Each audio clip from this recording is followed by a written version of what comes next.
I'm going to show you how to convert USDT to GBP or pounds on Binance.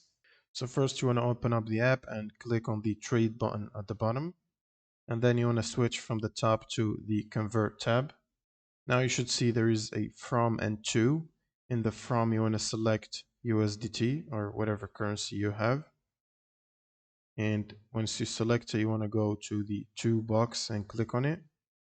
And in there you want to select GBP. You can type in the search GBP like this and click on it.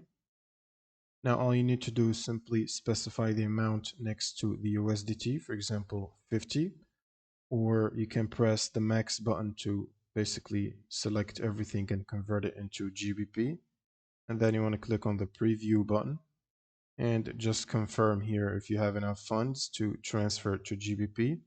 And that should convert it from USDT to GBP. That's pretty much it for this video. If you have any questions, leave them in the comments below and see you on the next one.